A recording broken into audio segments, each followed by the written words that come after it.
Tone Deaf is the journey of a theater nerd, bringing musicals into the life of their musically challenged spouse. This show is rated explicit for mature content and strong language. I'm sorry for me. Spoilers are in every episode, so if you haven't seen the show we are reviewing, you can always check back in later with us. We'll be here when you get back.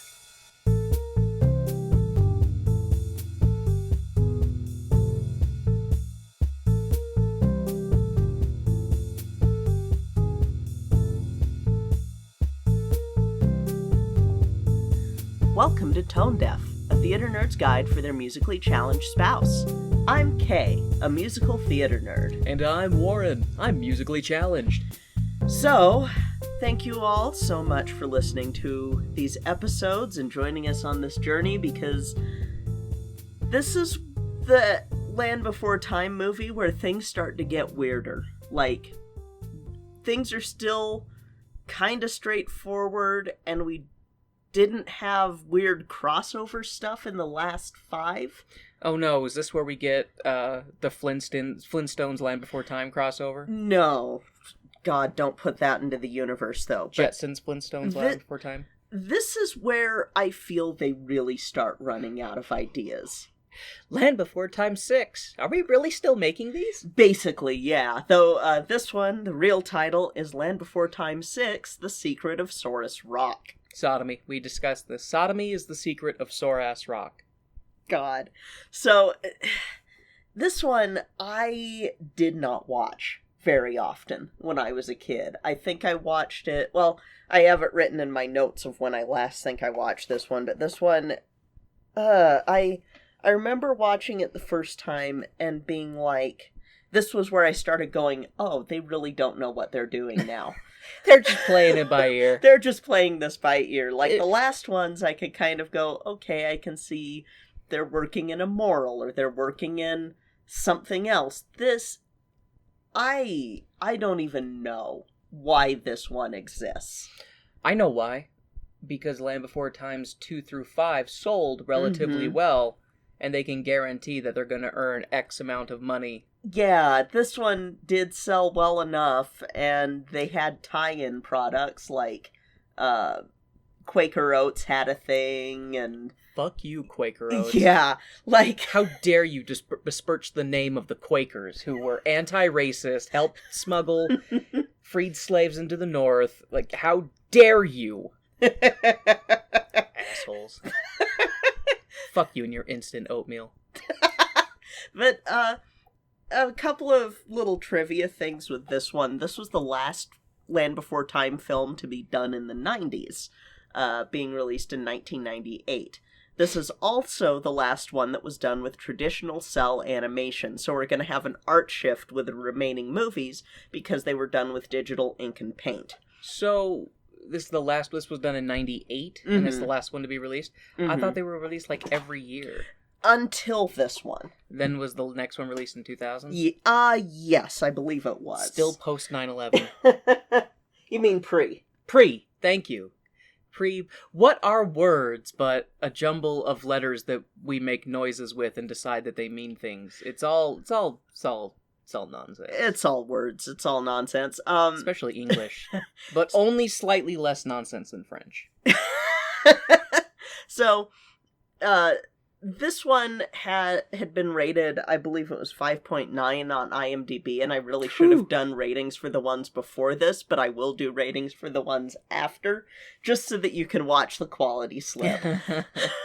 But from what I could see, a lot of folks are like me and don't think that this one was that great. And, it's, like I said, it's been a long, long time since I've seen this, so maybe I'll like it better than this, but I probably won't. So you're saying that the general dinosaur enjoying public did not enjoy the secrets of Sodomy Rock?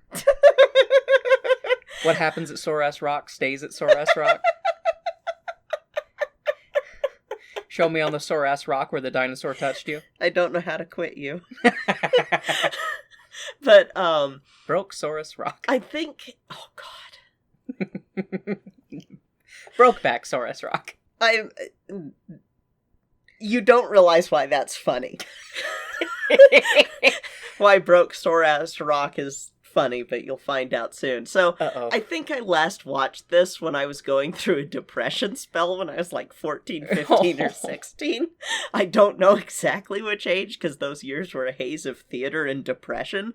But it was in a period of time when I was like, I'm gonna latch on to everything I watched in my childhood because I'm so fucking depressed. Like, I was watching these, I was watching Oz Kids, I was watching, some of the, oh gosh, what were they? There was a series of videos that were geared towards really young children that were like, baby songs or something like that, and infantastic lullabies, because I was just like, I'm gonna look at something that's a nicer period of time before I got this depression, and then I just got more depressed. Funny how that works.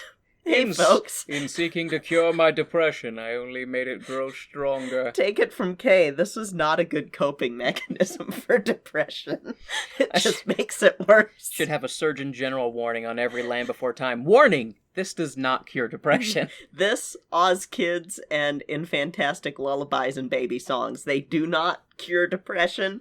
If you had good times in that, and then you're, like, depressed, that's just gonna make you go, oh, I can never go back to those days. Well, fuck me then.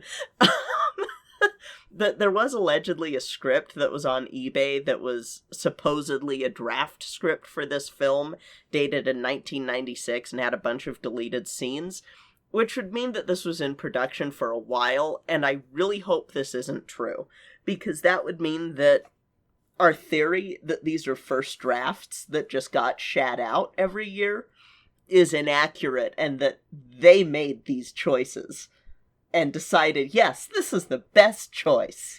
You know, it could also be that you get somebody who is a relative of somebody and isn't actually qualified for the job that they have, and so they're making objectively bad decisions, but nobody can do anything about it because nepotism. Mm-hmm. That too. That's what I'm going to go along with. That they had a really shitty vision, and they were just able to drag everybody else along for their really shitty vision because somebody in their family was above everybody else. They're like, I'll tell my uncle that you didn't like my sore-ass rock. You saying that reminded me of a much better musical that I wish we could watch right now, but we can't. Nepotism, the musical? No, it's called How to Succeed in Business Without Really Trying, and it's one of my yes. favorite shows. I'm excited to get that eventually. Yeah, me too. I need to find a good copy of the stage version, because the film version removes, like, most of the songs, and that's boo. Anyway, we all know why you're here. Because if I don't, I will have my eyes pecked out and my entrails removed and die a slow, horrible death being eaten alive by baby vultures. That and dinosaur facts!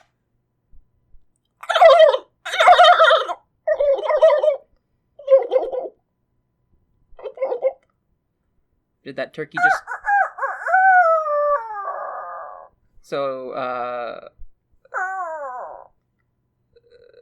So, Saurus Rock houses a bunch of turkeys and cocks?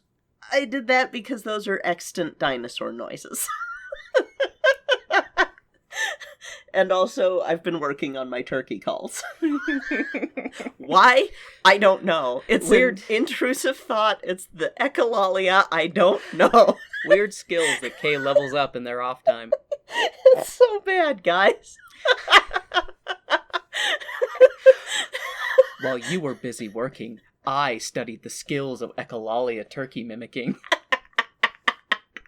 When the Great Turkey Uprising happens this November,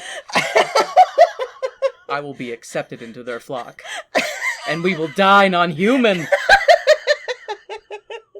We will stuff your young full of giblets and stuffing, dressing, wherever you call it, wherever you are. Tiny pieces of bread and onion. We will make gravy from your duck meat. Oh God, please tell me there isn't a turkey god, and we're gonna get roped into a whole bunch of terrible Thanksgiving musicals. Oh, no, we're fine, because turkeys are godless heathens, so we're good. Okay. Like me. Anyway, so I'm going to start you out with Helena Walker's thoughts on the dinosaur for today, because she is so wrong. Kay's throwing down, y'all. She is so speculative that it makes Land Before Time sound accurate. So this will be a pretty famous dinosaur, which is a departure from my trying to not do stock dinosaurs, but I do want to lend some credence to the Land Before Time here. Even though they still really fuck up some of the anatomy, they do a good job with him. So, of today's dinosaur, Helena Walker says that this is a smaller sauropod that makes up for what it lacks in size and intelligence, with faster maximum speed and greater endurance. When fully matured, it generally only reaches about half the size of the rather enormous Brontosaurus. And then she gets, ridiculously speculative outside of being just completely wrong on anatomy. She basically makes it sound like the sauropod version of the stereotypical dodo, which if Ice Age were a musical, I would have some words. But anyway, she says that it's very thick-headed and trusting animal, often to its fatal detriment. It never flees from predators until after they've attacked it repeatedly, preferring instead to make numerous fruitless attempts at friendship. So basically, she thinks it's a very stupid sauropod. Based on what? Whatever Helena Walker thinks, she thinks that, all of that is, I don't get that, but she wrote all those dossiers, and what do I know? I think Helena Walker walked into a wall one too many times and just came out of it going, "This dinosaur is dumb." Well, and the thing is that yes, sauropods were not the most intelligent, but they would not be... To be attacked multiple times and be like, we can still be friends. Yeah.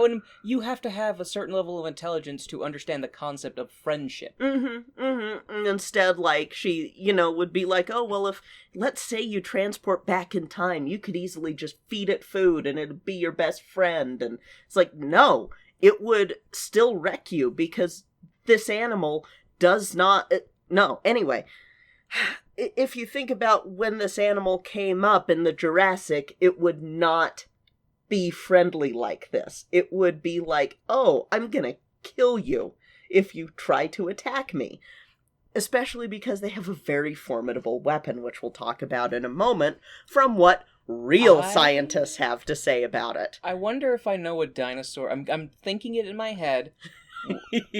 I have an idea from when you just said that it's smaller than your normal sauropods. Well, that's what she thinks, but she's actually pretty wrong. Oh, then She is pretty wrong about it, because unlike Helena, who can't be trusted, real scientists say that this one is one of the longest sauropods, being longer than Apatosaurus, aka what a lot of people think of when they hear Brontosaurus. These were long knot birds with specimens reaching about 115 feet in length. In that specific one, 20 feet of it was neck. The name of this dinosaur means double beam, which refers to the pair of chevrons in the tail vertebra, which more on that tail in a sec. They are I know which one it is. They are one of the most abundant Morrison Formation dinosaurs, which is a late Jurassic formation that encompasses Wyoming, Colorado, Montana, North Dakota, South Dakota, Nebraska, Kansas, Oklahoma, and Texas's panhandles, New Mexico, Arizona, Utah, and Idaho, with some rocks from that time period being found in Canada. If we were a full-time dinosaur podcast, we'd do a whole thing about rock formations and stuff, but we're not. And when I was a kid, I actually got to see one of these embedded in the wall at Dinosaur National Monument, and I'll put up some pictures with our Twitter probably, because I got pictures taken at that wall. Our main man, Mudge, was one of the discoverers of this dinosaur, finding the first specimens in Canyon City, Colorado. Or is it Canyon? It might be Canyon. Othniel Marsh named it for the vertebrae, and there we had it. They don't really do too much weird stuff with naming of this guy. I didn't want to dig too much into if there were any Bone War shenanigans with this species. Like we excavate too much detail. Yeah, like we had with Brontosaurus, Apatosaurus, Camarasaurus, etc. But they're a pretty straightforward dinosaur in this regard. Other than, of course, early depictions giving them the splayed posture that can only come from, like, breaking bones to make them fit, and they would have to be able to drag their bellies in deep trenches, which wouldn't happen, because you would see the footprints and a big drag mark. But there were also people who were like, oh, they lived in marshes, because there's no way an animal that big can walk on land, and, of course, sex lakes. So their necks are cause for a lot of debate because so much neck. And how do blood get to brain? With folks going, maybe extra hearts, maybe huge hearts, maybe let's look at what giraffes do. And I almost went down a rabbit hole. You would be proud of me for not doing it. I admire your restraint. Because I was partway through, like, reading this one paper and going, we're a fucking musical theater podcast. But you are also a dinosaur fanatic, so when you blend those two loves, one of them is going to overwrite the others, and since the music in these sucks, you're going with dinosaur facts. Yes. So, their neck posture is debated because there are some thoughts based on where muscles would attach and the vertebra towards the back of the neck, that they would be like a little weed whacker. I know who you're talking about. And then there's the traditional sauropod eating from the treetops. I do personally like the weed whacker thing, or the I raise up on my hind legs, knock over trees, and eat the trees. I don't know, though, which one's correct, because I promised myself I wouldn't go down a rabbit hole and do all of the research needed to form a proper conclusion on which side of the debate I was on. The other thing that these guys are really well known for are their teeth, because they're different from other sauropods in that they're pretty darn specialized. Now, they don't have a skull for the specific main type species, but they do have skulls for other members of that family, so they can extrapolate that they would have had the same teeth. These teeth are going to be individual teeth rather than the mashers that you see in some other sauropods, and they're all towards the front of the jaw, and they are egg-shaped in, like, if you were to cut the tooth in half, they would look egg-shaped, but the tops are blunted points. So, they basically were set up like a rake. So they would strip the leaves off of branches with the rake teeth, and because they don't have any molars, they would do what chickens do, and swallow a rock to grind the food in these enormous guts, creating these fermentation chambers, because that's how it was more efficient for them to eat as much as they could with their big, bulky bodies.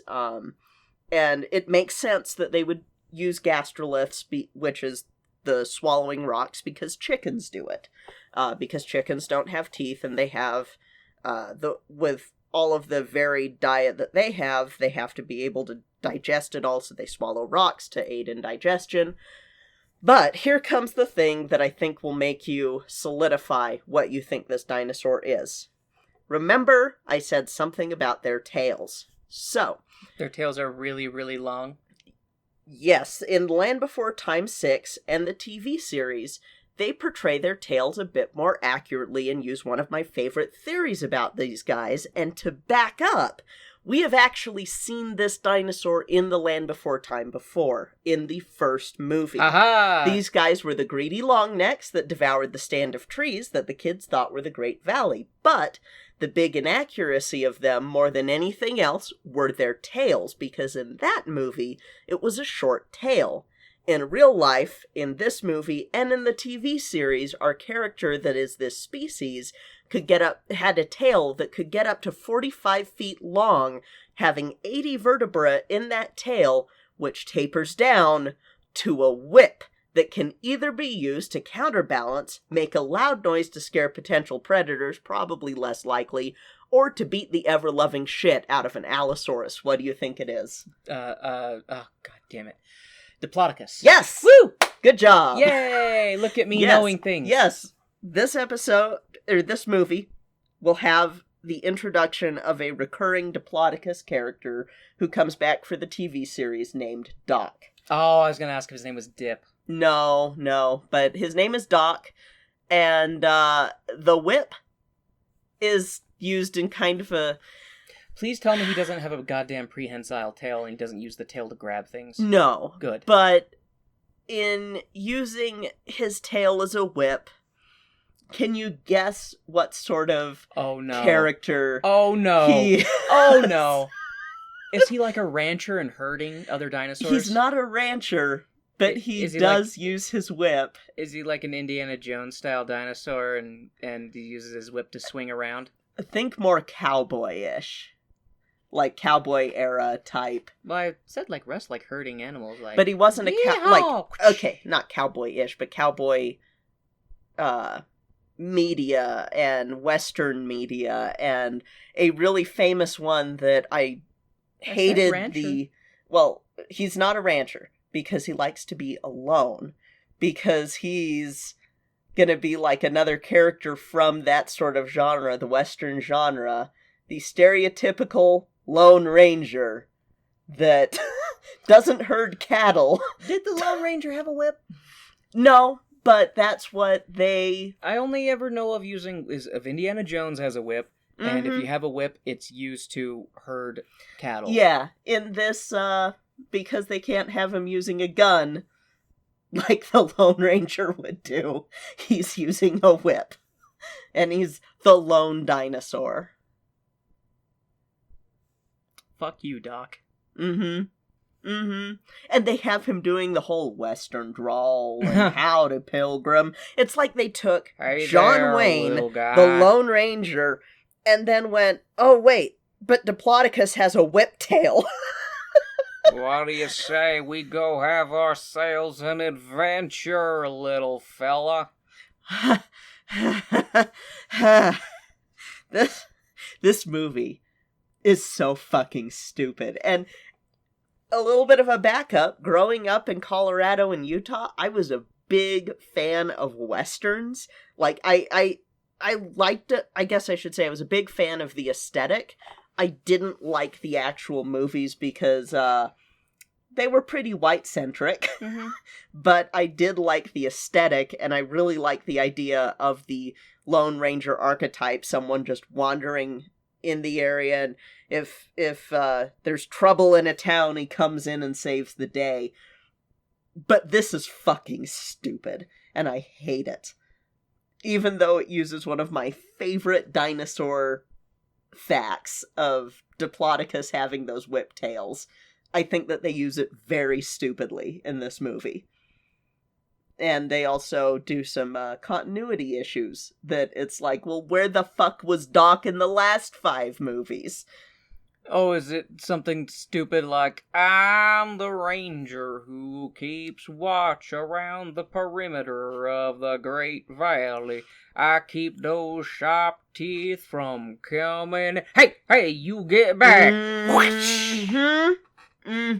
Oh boy. See... And they make it seem like everyone's been in the Great Valley longer, and they add a new area to the Great Valley in it that I'm like... Gets a new biome? This has never been in the Great Valley before, you motherfuckers. This isn't Ark. We don't need a new biome in the Great Valley. Well, you see, the developers updated the map, and so it's more fleshed out.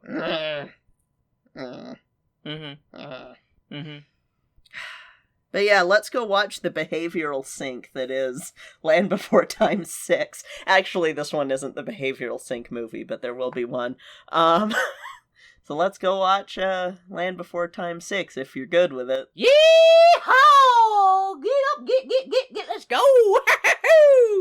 Jesus Christ. Is there a movie later that has a prospector dinosaur? No. Who's like digging for gold or anything like that? I'm looking for them shiny rocks. No, though that would... A dinosaur looking for shiny rocks would make sense. I can do a much better prospector voice than I can a Lone Ranger pilgrim cowboy. Well, Pilgrim, let's mosey on over to the couch. watch us some shitty dinosaur media. Woohoo! Get along, little doggy. Ow! What is that for? Ow! Oh, I'm starting to like it now. Ooh, a little harder. Ooh, ooh, yeah. Oh, Yeah, you like that, Oh. don't you, Pilgrim? ooh, call me baby. Wow, this is getting weird. Let's go.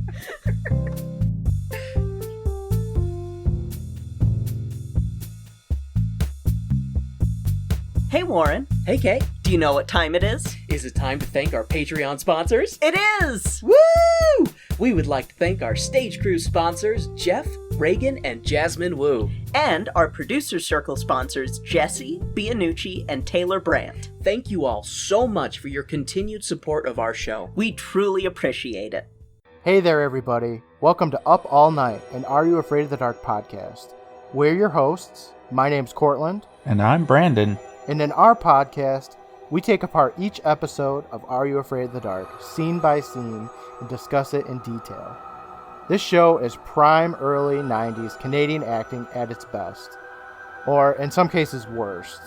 We're here to laugh our way through 7 seasons and 91 episodes. So whether you're a fan of the show... Think with a verb. That's sourdough. No mister. Accent on the dough. Hi, Andy. Won't you come play with me? Hey, we're just having a goof.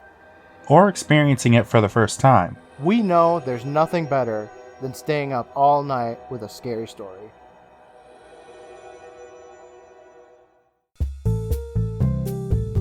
And now, the lights are going down and the music's starting back up, so let's head back to the second act of our show.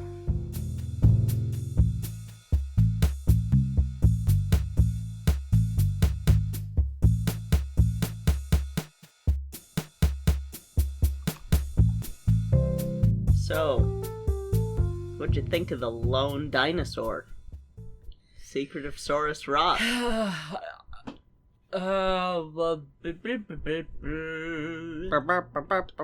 know what I will actually say for this one? Mm-hmm. So far, I do not think it is the worst one. Okay, good, because it's not.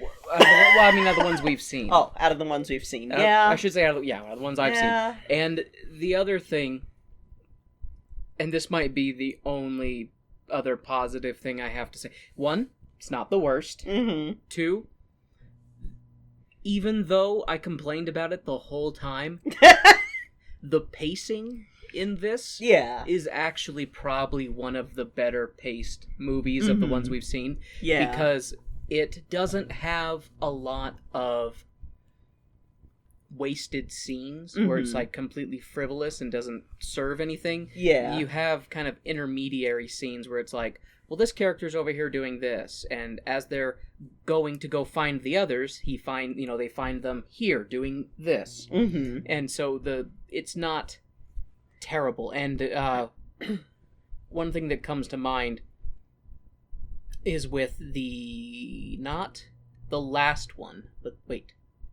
is it the last? Cousin Fun, was that the last one? Cousin Fun was the 4th movie.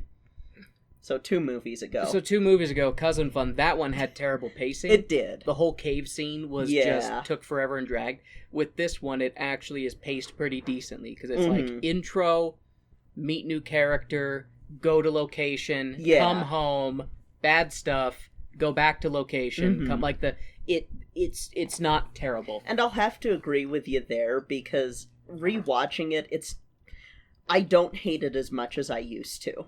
Because I used to fucking hate this one.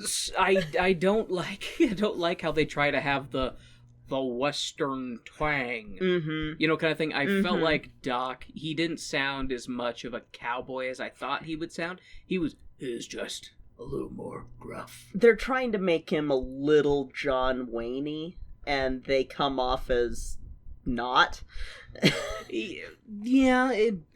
Or like John Wayne / Clint Eastwood, but we didn't have Doc spending a whole scene arguing with a chair, so we're good. God, that was so pretending someone was in it. Stupid. But yeah, it's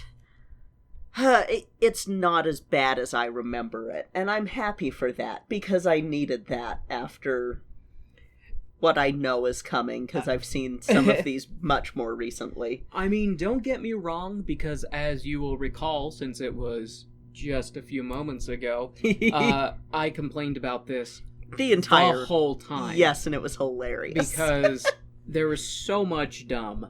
So much dumb in it, but considering how much dumb was in it, the dumb was paced relatively well. Yeah. Which is such a bizarre contradiction to experience. I also apologize that I didn't remember that they do give them prehensile tails. That was so stupid. That was... No. You know, because rather than, like, using their tail to, like, say, trip a sharp tooth or smack them with it, they instead use it to grapple. Yeah. And I hated that so very much. But, and I mean, yes, that does happen with Littlefoot's tail in the first movie. But I forgive that first movie because science was still, like, we were still in the dinosaur renaissance at that time. We were still in the, we don't know what color they are. They could be pink with purple polka dots. We don't know era. So... Before we were finding, oh shit, they have feathers. Oh shit, we found a way to identify the color of feathers through fossils. Oh shit, they're just giant birds. Oh shit, that's actually really fucking scary. So... Yeah, that's a fair point. But the first one was also just so damn good and enjoyable. Yeah, that you can forgive some of that stuff. I will forgive some stuff with it. You can't forgive the stuff in the sequels. Not you can't. Really. Especially when they start getting dumber, you know? Less story, more LOL YOLO. And again, the worst one is yet to come. I believe it. And it's been a while since I've seen one of the worst ones to know if it's actually worse or better than the last one that was released so far. But they're tied. They're tied. We're in a dark place. Let's begin. As you wish. Our show opens up with space clouds. Or nebula, whatever works, you know. And the title screen, of course. After the title, our space clouds swirl and become a huge, swirly swirl in space. and then Baby Steps' G-Paw is the narrator this time, and he's like, the big bright light gave birth to all the little lights in the dark. It is known. I'm a wise old wrinkly ballsack. Baby Steps asks G-Paw which stories are true, and he's like, no one knows, even though I claim to know, 'cause walnut brains. The others in the baby gang are ripping... when this is happening, they're sitting around, quote-unquote, a campfire, but it's a volcanic vent. Yeah. Which makes me laugh about that, because I'm like, okay, volcanic vents are still really hot, and they tend to spew a lot of noxious fumes. So... bad idea. But they're using it as a campfire to tell stories around. They're just getting high. See, I was gonna say they're dying of carbon monoxide poisoning. They're Oracle of Delphi. Yeah, there you go. They're Oracle of Delphi. And they're just tripping balls on noxious chemicals. The others in the baby gang are ripping Baby Steps for interrupting G-Paw Big Steps, and apparently Sarah has nieces and nephews now.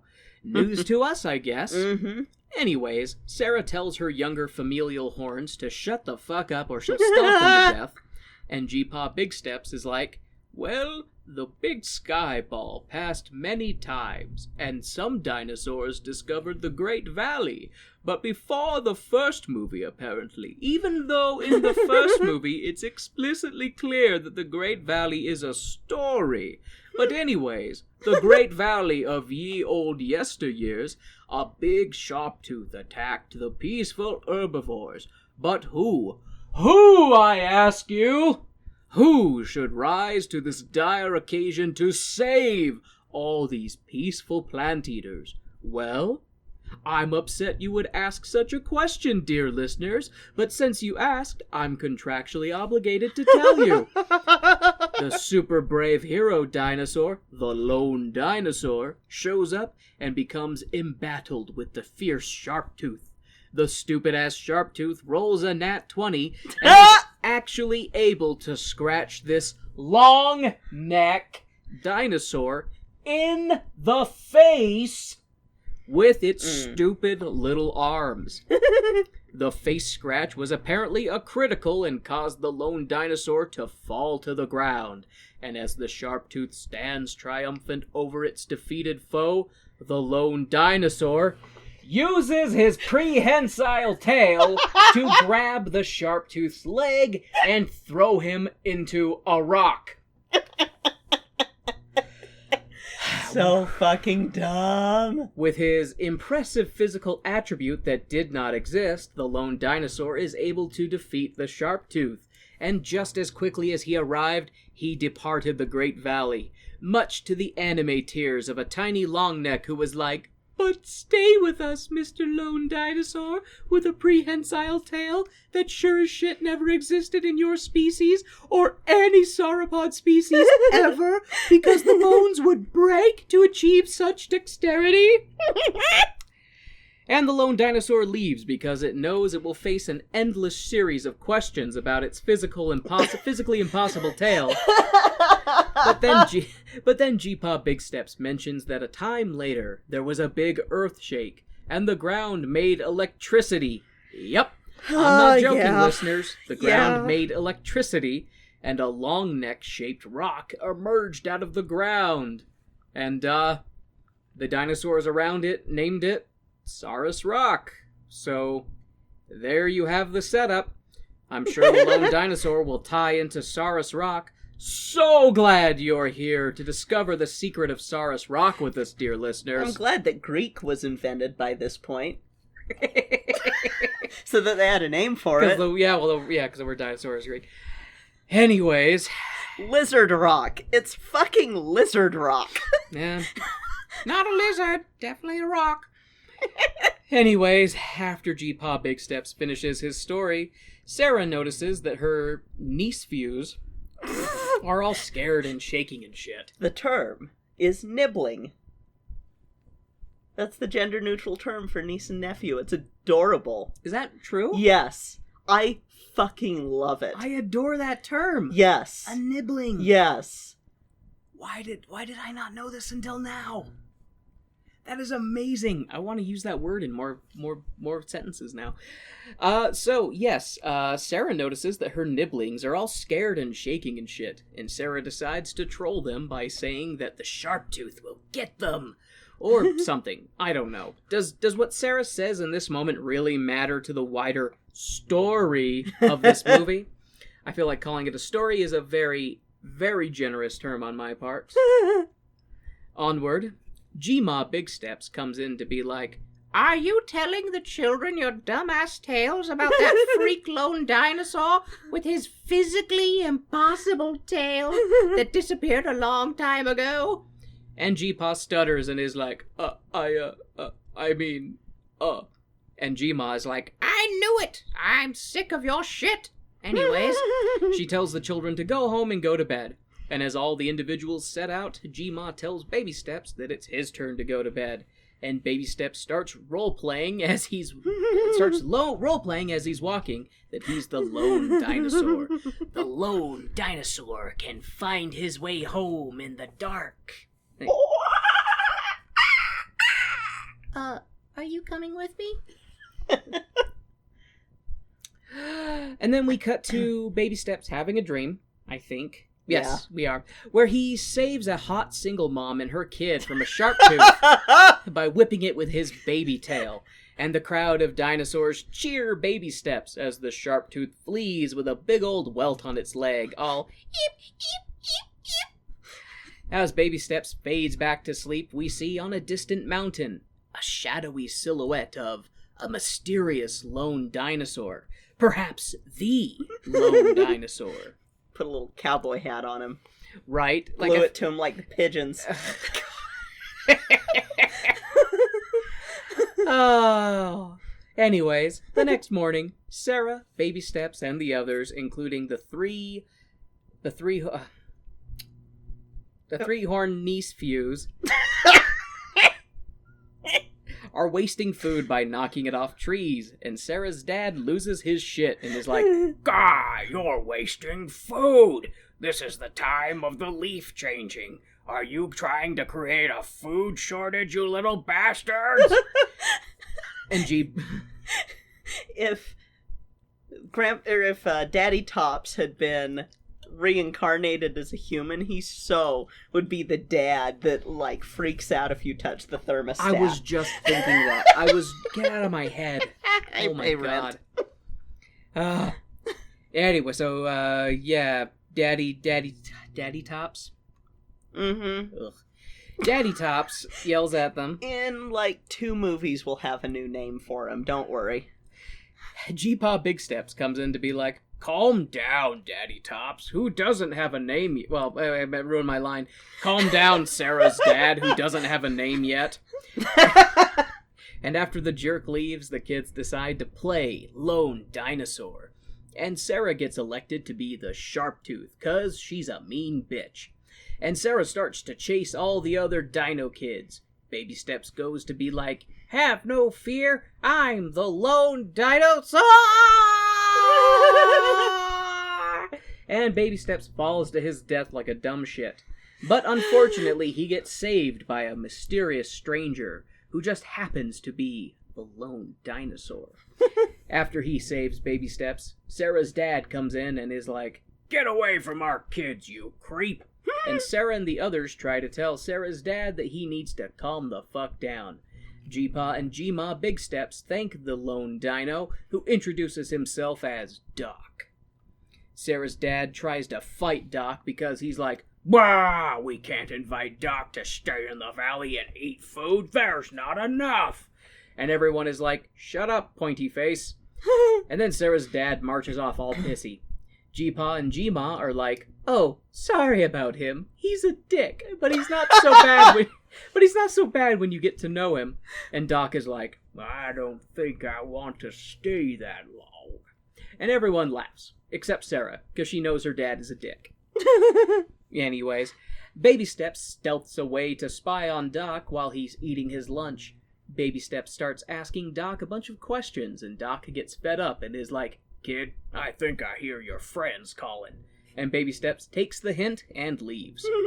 Meanwhile, the kids are playing in a pond of boiling mud and having fun. Deaths in Yellowstone, Chapter 1. Having fun in the boiling mud.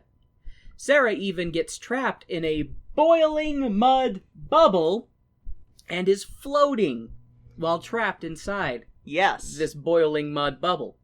Yes, so Sarah is floating in the bubbling mud bubble over the bubbling mud river, but is freed shortly after. And Ducky is jumping on the bubbles, and they're not popping.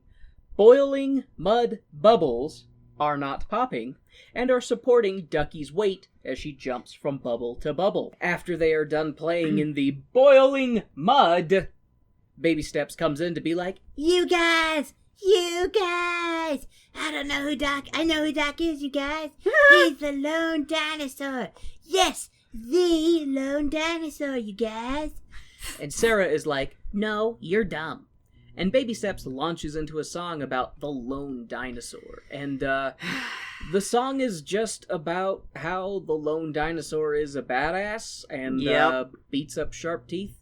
And the chorus of this song is just, "Dinosaur." Dinosaur! Yeah, you got the tune better. Dinosaur! And the song has kind of a Western twang to the music. Ish. It's... Ish, yeah. They mean, like, they tried. You know what it kind of reminded me of? It was like if Western music had a LaCroix version of it. Just really watered down and just not good.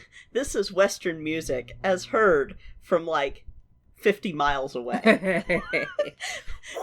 or it's like if they decided to completely half-ass the second American Tale. Just like That's good enough.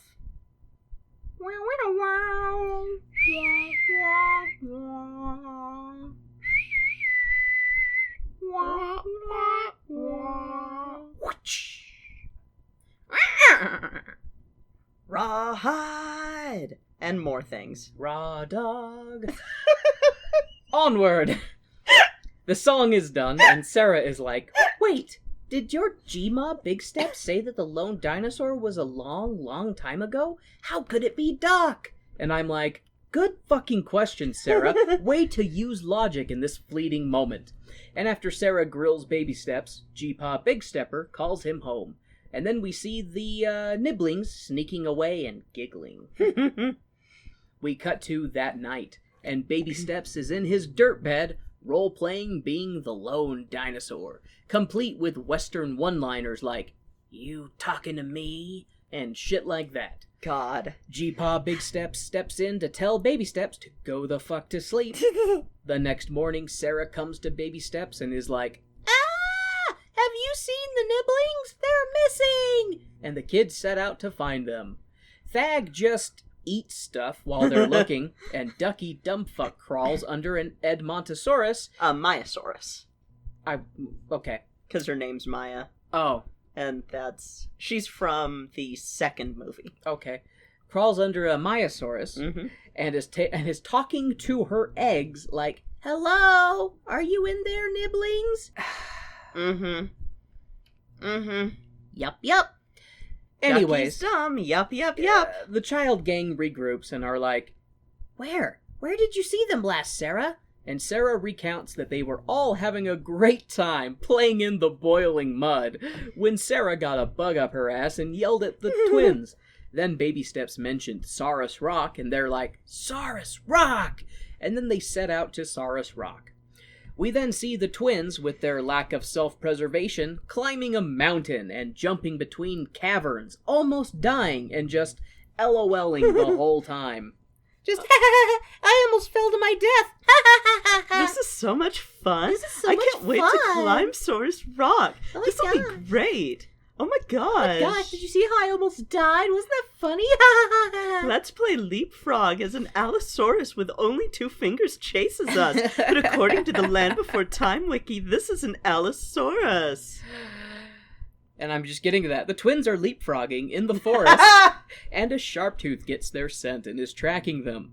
But the twins are so engrossed in their game of leapfrog that they don't hear the snarling, growling, and smashing of trees like 10 feet away from them, and they just continue frolicking in the front of a painful death. Wait, and just continue frolicking in front of a painful death. Yes, because they're frolicking in front of the Sharptooth, who would be a painful death. Confused myself with my own note. They would really become nibblings. Back at the baby gang, they reach the cavern that the twins jumped across earlier, and as everyone else is making it between the towering pillars of stone, Thag is too scared and just sits on Petrie instead. It's until Thag suddenly gets brave enough to jump across the pillars, flawlessly I might add, and it's 'cause he saw a bush on the other side of the cavern, and he ran to bury his face in said bush and just munch away.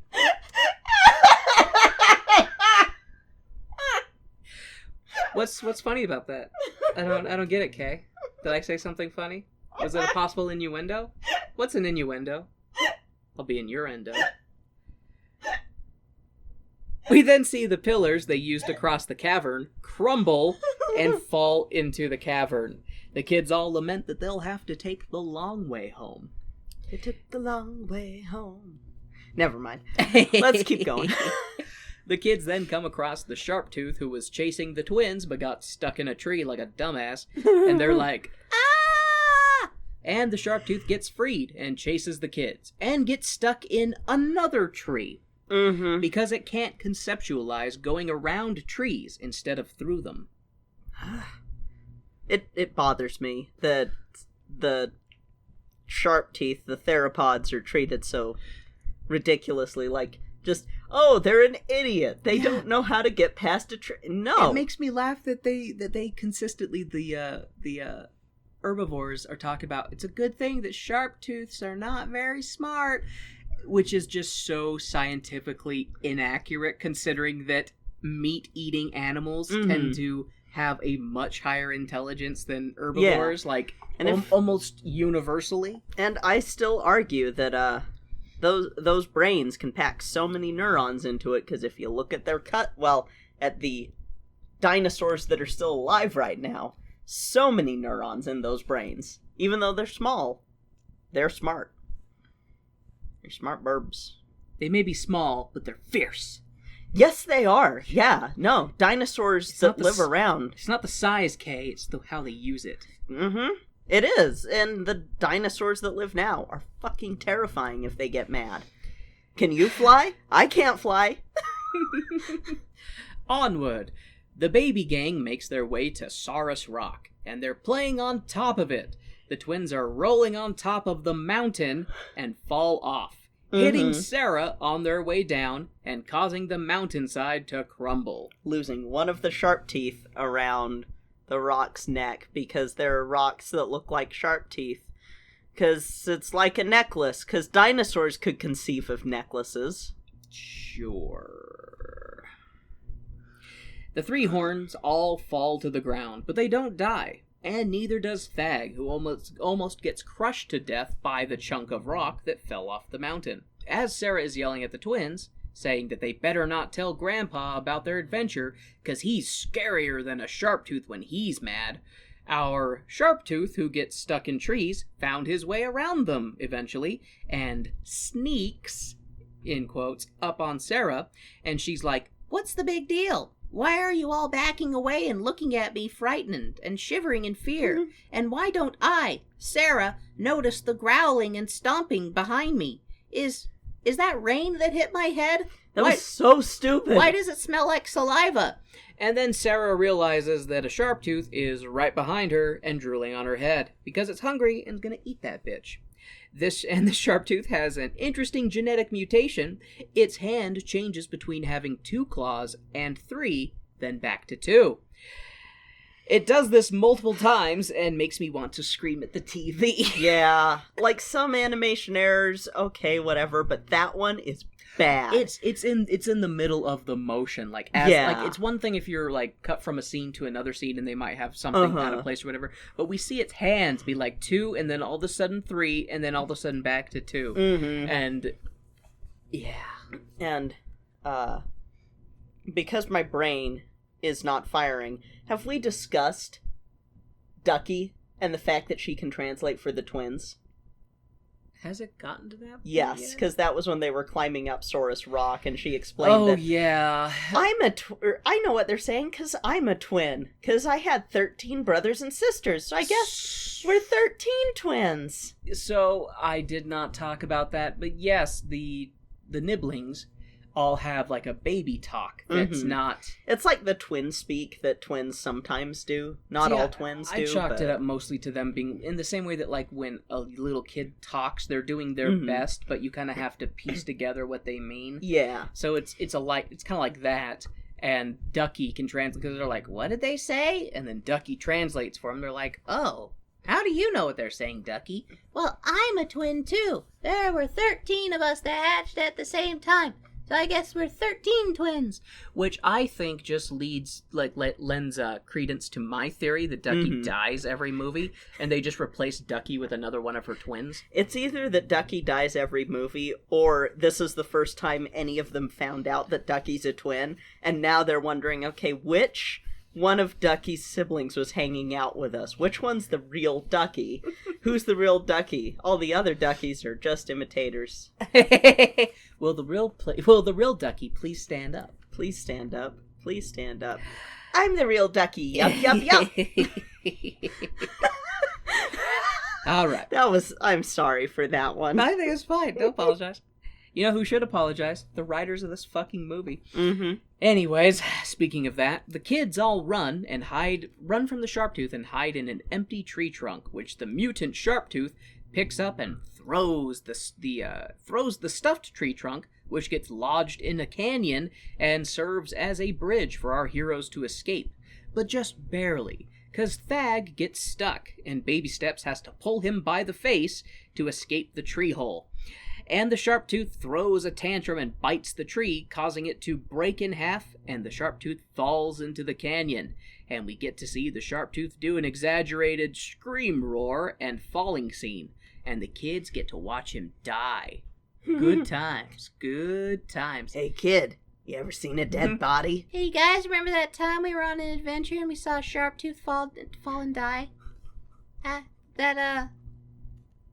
That still sticks with me, guys. It's like the Dinosaur Stand By Me every movie. It's just that. We watched a guy die. Saw a dead body. Just imagine Dinosaur sitting around at like a kitchen table eating. We saw someone die today. Like everybody just keeps eating, not paying attention. That's nice. Eat your salad. Anyways, the kids arrive back at home and they're like, "Oh boy, so glad we have lots of experience avoiding certain death. I just hope Sarah's asshole of a father doesn't find out that we ran away to find the babies that Sarah neglected to keep an eye on." And they say that right in front of Sarah's dad, who is like, "What? Did that really happen?" And they're like, "Oh, Mr. Dickhorn Face, my apologies." And Sarah's dad says that he's very disappointed in Sarah and that she needs to be the one who's watched. Oh, and Ducky fucking snitches. Because the babies are talking. Yeah, and Ducky fucking translates right in front of because she's a goddamn snitch. No one can trust Ducky. Or whichever of the twins she is. So yeah, Sarah's dad says that he's very disappointed in Sarah and that she still needs to be watched because she's so irresponsible and didn't look after the twins. And he says this while marching his daughter away and leaving the twins behind. Mm-hmm. So, like father, like daughter?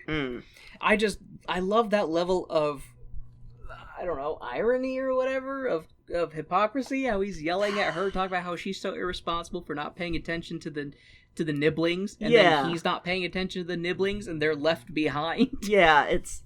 God. So Baby Steps gets all down and sad about Sarah getting in trouble, and the others are like, "It's okay, Baby Steps. Don't feel bad, because Sarah's dad is just an asshole." And then we cut to Baby Steps having a nightmare about Saurus Rock crumbling and being destroyed. And Baby Steps wakes up all, "Ah!" And G-Paw Big Steps tries to tell him that it's okay. It was just a dream.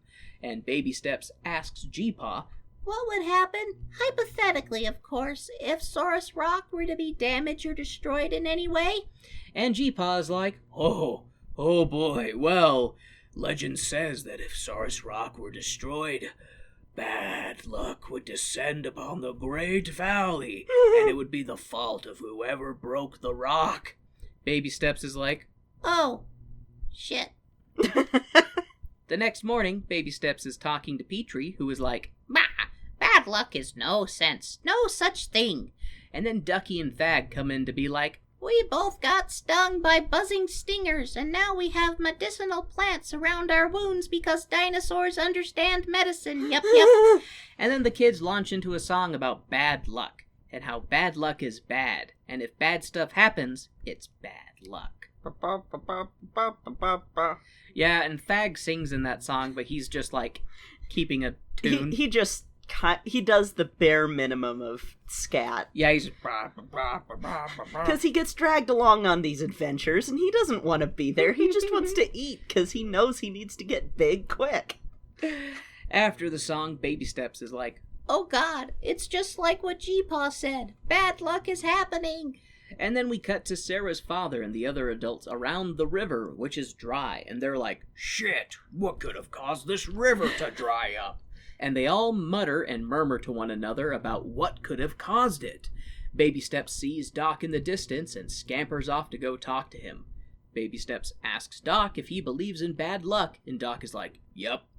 And Baby Steps is like, "Well, what do you do if you're having a lot of bad luck?" And Doc is like, "Fix it.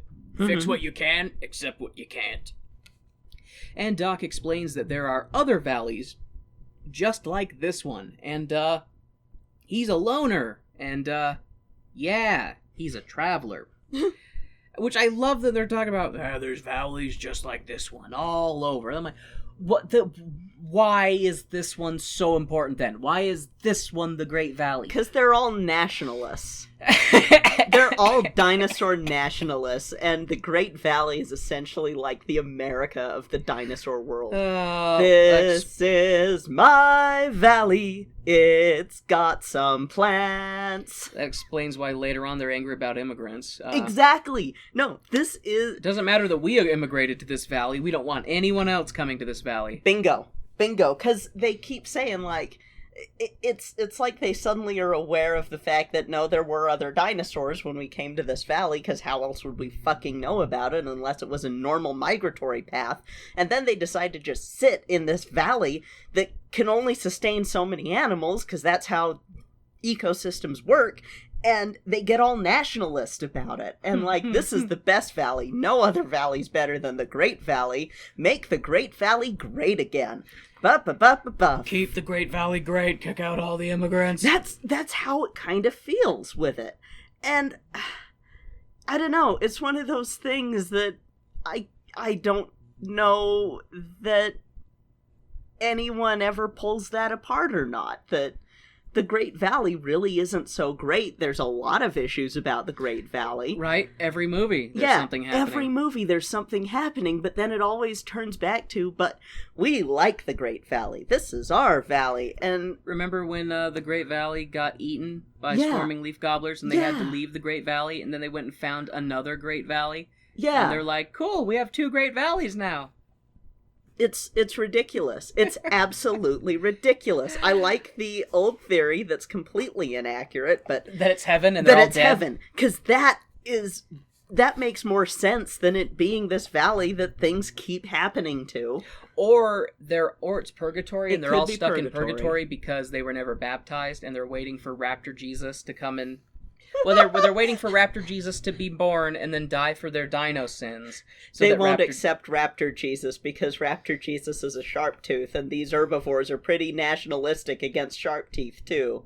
Like, well, I guess they're gonna spend forever in purgatory. Like, I don't know. I sit here and there's so much interesting stuff about this series that. Says you. Well, no, like, if you think about it from there's some mixed messages. Like, there are all these don't be racist messages, but then there's still a lot of nationalistic talk in it that it's like fear of the different, fear of the This other. Is the most American cartoon series. This is Dinosaur America. Because you have your people creating your in-groups, and then you have out-groups that try to come through, and they're jackasses to people from the out-groups, and, like, even herbivores that look slightly like them, but aren't like them. Like, it now I can't not picture Sarah's dad without a red hat. His frill should be red. He paints his frill red one day, and they're just like, oh no. I crushed up poisonous berries and rubbed it on my head. It's seeping into my brain. The chimeras! Okay. Anyways, the scene changes to the kids all playing on a hill when the wind starts to blow really, really hard, and lightning and thunder in the distance. The adults all panic and tell everyone to batten down the hatches, and all the adults look for their kids and then regroup to try and take shelter.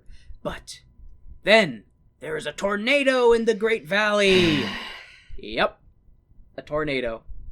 That's some bad luck, all right. I mean, they can happen. See, 1999 here. See, but... they're extremely rare for tornadoes to happen in mountainous areas. Yeah. You gotta usually have big, wide, open spaces. Because when tornadoes bump into things, Anyways, while the other dinos hide in a cliffside cave thing, Doc shelters Baby Steps, and they just ride out the tornado. Jeepaw, after the storm, is running around crying out for Baby Steps, and they find him with Doc, and they thank him for keeping Baby Steps safe. Doc is like, meh, it ain't no thing but a pterosaur wing. And everyone is happy that the kids are not dead. You know, at least he didn't try to lasso it like Pecos Bill. I think that would have been the moment to just like, and I'm popping this out, and we're... just snap that DVD, throw it in the trash. If that had happened when I had first seen it as a kid, that would have been the moment that I stopped watching these movies. Because I put up with a lot. But, yeah. Wah, wah, wah. But yes, and everyone is happy that the kids are all not dead, and Sarah's dad tells Sarah that he's proud of her for not letting the niblets get blown away. Niblets? Isn't that what you said they're called? Nibblings. Nibblings. Think younglings, but nibbles. You nibble on the younglings. Are you part of the cabal? No. You do vote Democrat. I do, but that's because... Child blood drinker? I don't drink children's blood. I'm just saying that, you know, little baby dinosaurs, nibbling is perfect for little baby dinosaurs. It works for niece and nephew, but it also works for baby dinosaurs. That's true, because they're not hatchlings. Yeah, and you can't call them chicken nuggets, because chicken nuggets hadn't been invented yet, because chickens hadn't been invented yet, so... I do really wonder what some dinosaurs would have tasted like. Oh, man. So, no need. I've thought about this way too hard, and I don't need to talk about it right now. Meanwhile, or I should say onward, everyone surveys the damage to the valley and then decide that they need to clear all the debris. For some reason. Because they're trying to make them like humans in this one, and it's stupid. I mean, I could understand if, like, debris was in your nesting area or blocking something that you needed. But it's not. But otherwise, it'd be like, well, we'll just step around this or step over it or go through it. But G-Paw and Sarah's dad are talking, and Sarah's dad is like, our luck sure has been bad, and it all started when Doc showed up. It's the immigrants' fault that things are bad. And all the other dinosaurs start to agree, saying that the newcomer is responsible for their bad luck. Blame the immigrants! It's God's judgment! And baby... Greenhorns are better than long necks. Do you think the other valleys are sending their best? No. They're sending all the eaters and all the thief dinosaurs. They're taking all the egg snatchers and all the nest rapers. That's who they're sending to our valley. Jesus Christ. I don't know if I like Daddy Tops as Donald Trump, but it works. And I hate it. Well, it's not quite, because we've never heard him talk about fucking his daughter and how much he would like to fuck his daughter. That's true, and if his daughter wasn't his daughter, he would fuck his daughter. This is very true, actually. And Daddy Tops is better in that regard, because he is very protective of Sarah, and we'll find out a little bit of hints as to why later. Because Mom's dead. Because, I mean, we haven't ever seen her, so Mom's dead. And they do kind of hint at talking about it in a future movie because of some stuff that leads to some Sarah angst. Let me guess, Daddy Top starts to find a new romantic person. And... You're not my real mom. Yes, that is exactly how it goes. And it's one of those like, because you can see sort of Sarah's anger at this and the fact that, there's some character development with Daddy Tops coming up that kind of sticks. We'll get to that when we get to it. Yeah. It sticks to his horns a little bit. Anyways, when Sarah's dad is talking shit on Doc, Baby Steps loses his shit on Sarah's dad, being like, Doc saved my life, and you're an asshole for saying that it's all his fault. And Sarah's dad is like, oh shit, that little guy yelled at me. And the kids are all talking about the bad luck, and Sarah is like, yeah, I agree with my dad. It's Doc's fault.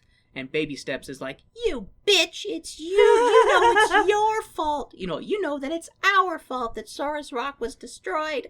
And Baby Steps stomps off, saying to himself that he won't let everyone blame Doc and that he's going to go off and find a way to fix the bad luck. I will say, though, that this is the first time that we see Daddy Tops, when Littlefoot calls him out for something, actually just try to, oh shit, I didn't mean to, blah, blah, blah.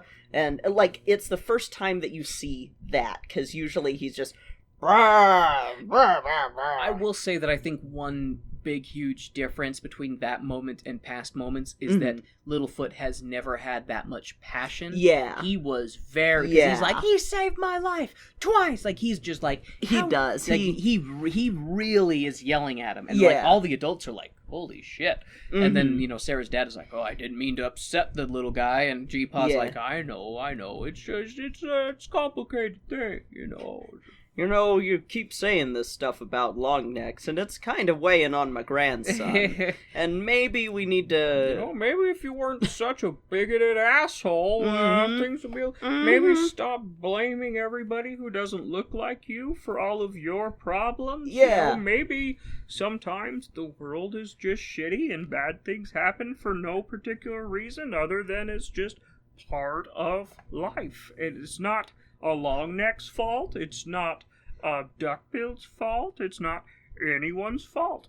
Sometimes shit just happens. Sometimes your daughter gets eaten by a shark tooth, and you have to raise her son and hope that his dad someday comes back.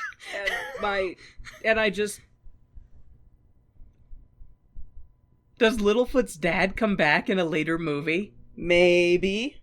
That makes sense with the wandering herds thing. Littlefoot's dad was part of a wandering herd, banged Littlefoot's mom, and then was like, see ya, and just marched off. Okay. I can't say anything, but it is one of the few in the later movies that I actually kind of like. Even though it has a really stupid point in it. Sorry, son, I can't stay here. The open migration path calls to me too much. There's just too many single moms out there that I've got to get my dick wet in. Kay's biting their lip, y'all. Okay. After some speculation and more bad luck, Sarah and the others are like, bad luck. Let's find a way to fix the bad luck. And they go off into the same direction that Littlefoot was.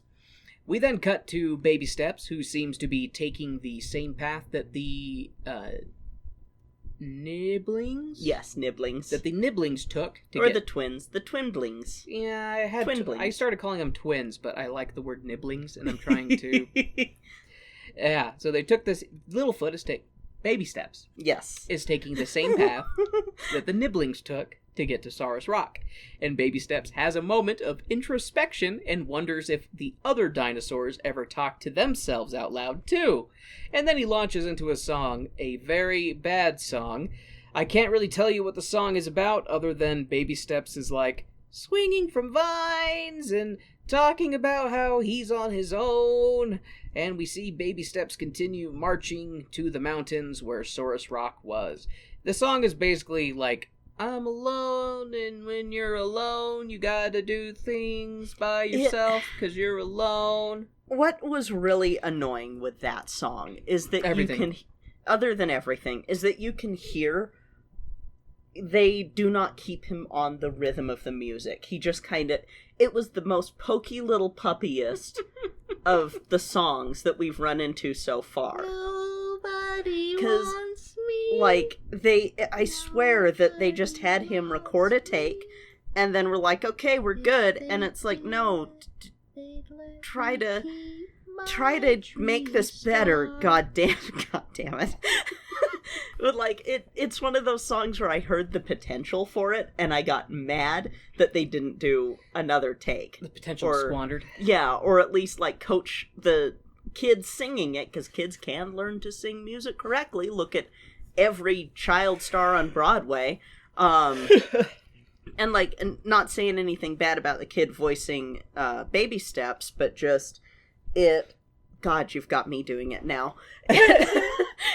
It just bothered me because it's like the voice director didn't give a fuck and was just like, it's just another paycheck. Sure, whatever, kid. And then you know that whoever's putting the music together is like, fuck. You know, it's really a bummer to think that people got up and went to work every day to work on this and put it out, knowing that it wasn't good, kind of thing, but that somebody above them was like, nope, this is what it is. Mm-hmm. If you have any notes or criticisms, please direct it to that unemployment office over there. Yep. It's different from when Mickey Mouse does it, where it's directed to the brick wall, and that's why there's no Mickey Mouse in this, is because this is Universal, not Mickey Mouse, and it's the plane. It's the plane telling them. The plane from the opening bit. It wasn't in this one. It wasn't in this one, because by this point, they had gotten rid of that logo, thank Christ. See, it made me laugh about that as I didn't think about the Journey Through the Mists when they had the rats kind of thing. I could have made a Mickey Mouse joke. It's because we're thinking of Danny DeVito as the rat instead. I want to see a live-action Mickey Mouse. See a live-action Mickey Mouse movie that's Danny DeVito in a Mickey Mouse costume. I love it. Hey, Minnie, why don't you come over here and nibble on these 2 bits? Okay, anyways. We see Baby Steps come to the canyon that the Sharptooth fell in, and he's like, I have to get the Sharptooth's tooth so that I can replace the broken tooth on Saurus Rock, 'cause that will break the curse somehow. And then we see Baby Steps trekking down the canyon to the totally dead Sharptooth, who's in an animation cell, and we can tell that he's going to move. Because he's colored differently, and he's in a different style than the static background. He's in the same style as Littlefoot. That means he's gonna move. Oh, it's so funny. What was it? We were watching this with Shay, and Shay was like, "Look out! He's in an animation cell!" Oh, we get a brief moment of G-Paw talking to Doc, being like, "You don't have to leave. We know you're not responsible for our bad luck." And Doc is like, Meh, I'd be leaving anyways, 'cause I'm a loner. A lonely loner who's always alone. Just the way I like it.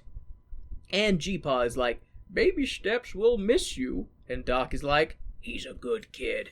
Which, I have some notes. I have pages and pages of notes that would say that he's not that good. And probably actually kinda dumb. Anyways, we see Baby Steps confronting the totally dead Sharptooth and talking about how he needs to find a stick to pry open the totally dead mouth of the Sharptooth to get a totally dead tooth from its totally dead mouth. And he's saying this out loud. And we see the Sharptooth's eye open and look at Baby Steps as he turns around to go get a stick. Meanwhile, G-Paw Big Steps is climbing up the mountain with the other kids, and he's like, I'm getting too old for this shit. And he laments about telling the children about the lone dinosaur stories that he heard when he was a kid from his grandpa, because now he's having to do all this shit. Back at Baby Steps, who is prying open the Sharptooth's mouth and climbing inside. Easiest meal ever.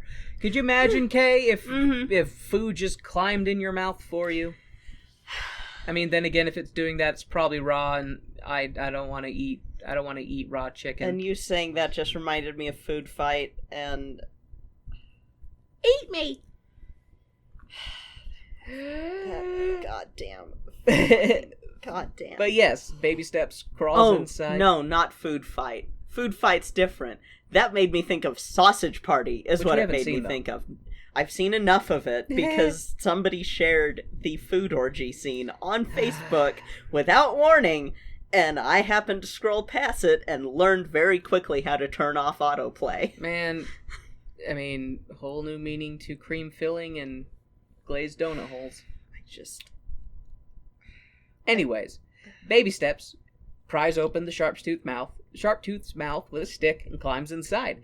The Sharptooth playing possum, and then Baby Steps is like, Wait, there's a breeze and movement inside this totally dead Sharptooth.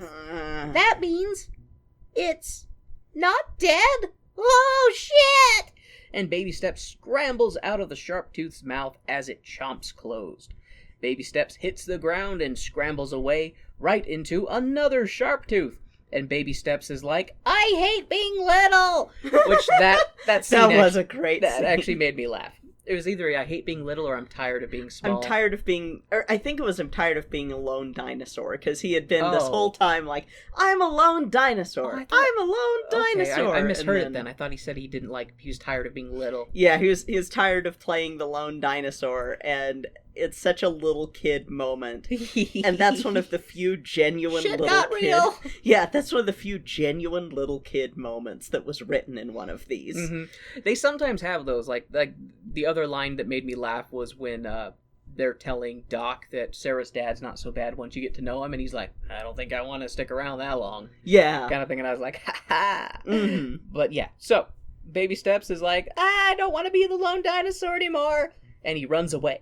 But lucky for him, G-Paw Big Steps comes in to save the day, and he smacks the Sharptooth. But then he quickly gets overwhelmed, and then Doc shows up to save the day. And the two Big Steppers beat up the two Sharpteeth, and then destroy a stone pillar, which then kills the Sharpteeth with crumbling rocks. And they do this by both wrapping their tails around the pillar of stone and pulling it in opposite directions. Not smacking it with their considerable tails, not rearing up and stomping it, not pushing it over, considering that they are the largest land animals that have ever existed on this planet, not doing something that could suspend my disbelief and is within the realm of physical possibility. No! They break the bones in their tails by using them to wrap around the stone pillar and pull it. And the thing about this, too, is that they have so much established physics that, like, is used regularly, because the only other time I've seen Littlefoot ever wrap his tail around something was when he was in the first movie, and then they stopped doing it. When they're the tar monster, and he uses it to pick up Sarah. Yeah, and that's the only time that he's ever done that. And to have this happening in this movie after they've had so many movies where they have established physics, and it's the same issue with Sarah in the mud bubble. Because where she's in a mud bubble floating over the they boiling have mud. Established physics in these movies. No. Yeah. Just no. Yeah.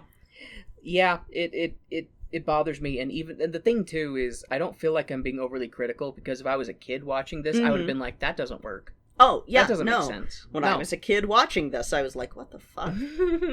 You know what, it always reminds me of, when I was a kid, I was really into the Transformers series, Beast Wars. Yes. Really, really good series. It was great. Had some really good writing, and they didn't try to insult their audience, which they knew was children. They had episodes that had deep meanings. They had episodes that had philosophy. Like, they had good writing in it. Until later on. And then they started getting these new writers, and they would write in some literal Looney Tunes bullshit nonsense. There was one with, like, a rock falling on a dinosaur, and then he's flat, like, stuck to the rock, and then they peel him off like a piece of paper. And there's one with a dinosaur who slices up one of the bug robots, and then he just like falls down in strips. Another one where a guy gets punched so hard he spins around like Tasmanian Devil, and parts of him are flying off as that happens. Stupid shit like that. Complete tonal shift from, like, the more serious, rooted in the reality of this franchise to whatever. Kids are dumb. I'm so glad I never saw any of those episodes. Jesus Christ. Kids are dumb, and we're here to sell toys. That's what happened. And I feel like that's the biggest issue. Is kids media is never going to be as, deep or dark or gritty or as sophisticated as adult media, because kids can't comprehend it, because they still have developing brains. However, don't treat your audience like they're fucking dumb. Yeah. And that's what bothers me the most about these goddamn movies. Yeah, is they're insulting to the people watching them. And there's shows that that are aimed for younger audiences that still keep themselves grounded in reality. Yeah, absolutely. Even if it's just the reality of that show's universe. I'm thinking of stuff like Steven Universe. That came to mind too. I'm thinking of stuff like Dinosaur Train, to bring up a dinosaur thing. Dinosaur Train is probably the best dinosaur show for young audiences. Yes, it is. Down. It's one that I like as an adult. Yeah. And it never talks down to the kids. I haven't seen how they handle predation in it, because they do have episodes about it, but I've never seen them. But, like, they still bring up topics, and they just approach it in a way that kids can understand. And like the issue with Land Before Time, is they don't break their own rules to do things. They don't break their own rules of physics. They don't... This one, I think that's why I still don't like this one as much. I don't hate it as much as I did, but I still don't like it very much because of just those little things that I'm kind of like, this breaks the suspension of disbelief. Mm-hmm. Even as a kid, it broke my suspension of disbelief because I'm like, their tails can't do that. They weren't prehensile. That's not a dinosaur trait. What the fuck are you doing? Yep. Yep. Okay, our ranting aside, we are at the 11 o'clock number, and let's get through this bitch. Actually, no, we're at midnight. Doc and Baby Steps have a parting moment, and okay, so after the two long-neck adults have now sufficiently murdered the two sharp teeth. To where a tooth flies out. Yeah! Oh my god, that's right, because they throw the rocks on them, bringing down the rock pillar, and then it cuts to the kids, and you see this big-ass sharp tooth, bing, like stick in the ground, like a foot from them. And Doc and Baby Steps have a parting moment, and we see G-Paw Big Steps lifting Sarah up to fix Saurus Rock by wedging a real sharp-toothed tooth into the spot where the stone sharp-toothed tooth was knocked out, thus restoring the rock and fixing their bad luck somehow. They walk off into the sunset afterwards, like in a fucking western. Mm-hmm. But the show is not over. No. Because then we see the baby gang telling stories to the younger dinosaurs, and it's the same lone dinosaur story from before, but instead of the lone dinosaur as the hero, it's the great dinosaur. And it looks like G-Paw Big Steps. And, yeah. The movie ends with stories around a volcanic vent because they can't have a campfire. The end.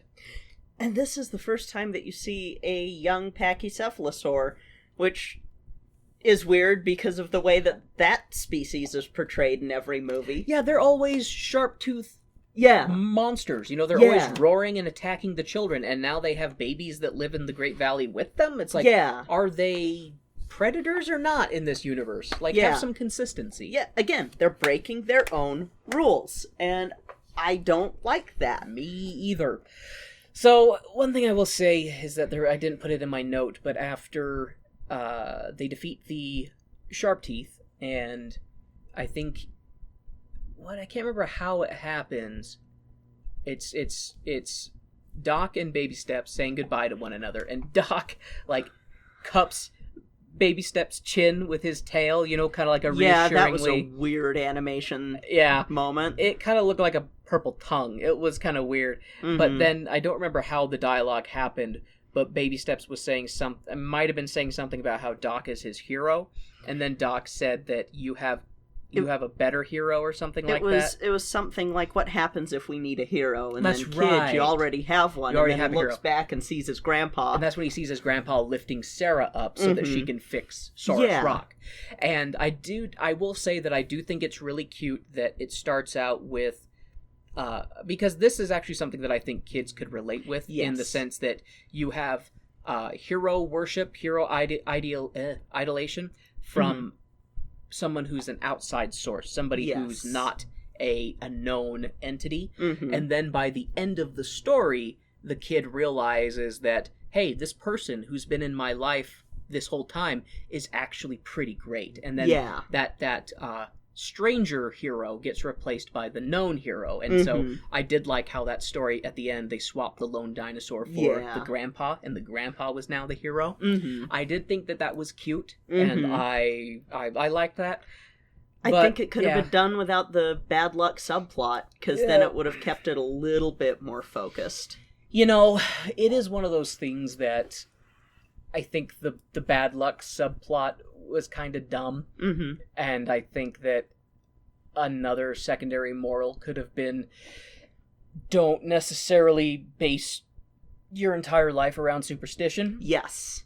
Because, absolutely, shit goes wrong, shit happens, and if you're always looking for, oh no, I broke a mirror a week back, it's because of this, and you also get, self-fulfilling prophecies and shit like that. But, oh no, we saw a black dinosaur across my path, that must be bad luck. But, because like a black cat. Yeah. I just want to make sure you weren't no, I knew. Black dinosaur. Cracker what? Like, I just want to make sure. But, you could have had that be the subplot, because, you had to do something with the bad luck, sure, whatever. But instead of having it be that, oh, it really is bad luck, have it instead being something like people are trying to explain, well, no, this is what happened. Littlefoot, you're being a little bit, because then you could just have it be that Littlefoot's paranoia about his superstition wasn't a good path, and wasn't a healthy way to cope, to base your decisions off. Yeah, basing your decisions off of paranoia and superstition isn't good. Or you have the subplot being that this outsider dinosaur isn't that bad, and have that be the lesson instead, or something other than the stupid ass bad luck subplot. Because as cool as it was to hear Spike trying to scat, it's like, I can get rid of that. That scene isn't needed. Fag the fag. Ba ba ba ba ba ba ba ba ba. Yeah, it's very easy. So yeah. But like I said, with this one, the pacing, it's a weird backhanded compliment, because the pacing of the terrible story was decent. Yeah, their pacing was good. I didn't feel like there was a lot of fluff in there. Granted, there's stupid stuff like the boiling mud. Boiling mud is fine, that exists. But, the getting trapped in boiling mud bubble and stuff like... Anyway, but I am glad that it's over. And this is probably my least favorite series of musicals we have been forced to do for our show. And I am very much looking forward to getting back to liking doing our show. Yeah, me too. I'm sitting here trying to figure out how I can get around the Condor gods. How do you kill a god? You don't. I don't know. I'm of the mind that you kill a god by not believing in them, just like a fairy. I don't know if that works, because... Oh yeah? Have you seen Zeus lately? My point exactly. I did see a really handsome swan. Hey! You stay away from that home wrecker. That's a joke, because I would never do that. Oh, it's okay. We've got another notch in our Land Before Time belt. So what's the next trial on this gauntlet? So the next one is one that I feel like I need to give another chance, because when I first watched it as a kid, the ending threw me for a fucking loop. But at the same time, looking back on it, it's kind of an interesting concept that they threw into this universe, and I kind of wish they would have explored it more, but I know that they can't. I think I know what you're referring to, but I won't spoil it. Yeah, this one's wild. We're going to be doing The Land Before Time 7, The Stone of Fire. This also means we are halfway through the Gauntlet. After this minus episode. the TV shows. After this episode, we're halfway. Yes, after this episode, we're halfway. Well, minus the TV show, which, if they're 22 minutes each, and there's a full season, is going to be a couple movies worth in and of itself. So really, we're like maybe a third or a quarter. We're going to be halfway through the series proper. We do still have to... We're almost halfway there. Whoa! I hate these movies. I was trying to think of something with Dinosaur, and I couldn't, and whatever.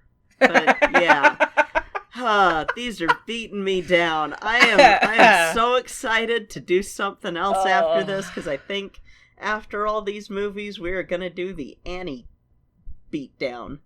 Annie versus Annie versus Annie. 3-way battle. An Annie battle royale. You've already seen one of the Annies, but Annie it's for been the a while. ages. And Ooh. I'm pretty Ooh. sure it's the one Ooh. that'll win, just knowing you. Well, I don't want to be biased. I mean, I have my preferences, but I'll judge all three on their own merits. Yes. Kind of thing. Kind of like I did with, Jesus Christ Superstar and Godspell. Mm-hmm. Which those ones were surprisingly close in my book. Yeah. But yeah. But so next week is episode 7, or Land Before Time 7. The Stone of Cold Fire. Mm-hmm. Neat. Yep. So thank you all so much for soldiering on through these episodes with us. You are the infantry in the war against bad taste, and I approve of your devotion and commitment to trekking through these trenches with us, to bandaging our wounds, providing us extra ammo clips, pulling us down when bullets are whizzing by. There's just... You listeners are beautiful, wonderful. Thank you so much for your support and listening to these terrible shows. I was not sure where you were going with that. If you would like to reach out to Kay and I, you can do so on our home base, which is tonedeafmusical.com. There we have links to all of our social medias, our Facebooks, our Twitters, our Instagrams. You can also get a link to the Cast Junkie Discord server, where we have our own Not Safe for Work channel. Feel free to jump in and say hi, talk about musical theater, or just whatever. Yes, if you would like to help out the show, you can do that by leaving a 5-star review on iTunes, Podchaser, wherever you get your podcast commenting in. It really helps out moving us up the charts, and you don't have to, even say anything profound. You can say, my favorite dinosaur is the Ceratosaurus, because it has a nose horn and osteoderms, which is really interesting. And I might sing about it for you. I'm not singing about it right now because my throat kind of hurts from laughing. Kay just channeled their child self. I did just channel my child self. It was really cute, y'all. But you can also mention Latte, and Latte will get a cookie. If you want to go above and beyond, you can join our Patreon, which is Tone Deaf Musical, and there we have different tiers where you can get bonus episodes. You can get your name mentioned in the show. You can even have us read a short message for you on one of the episodes. Just really helps us out. Helps out with the costs of the show. If you want a more tangible way of showing your love, you can go to our TeePublic store and get t-shirts, masks, stickers, all sorts of stuff like that. But again, thank you all so much for soldiering on with us. You are the healers in our party. You are helping us tank these shows so that you don't have to. But anyway, that'll be it for this week. I'm Kay. I'm Warren. And this has been Tone Deaf.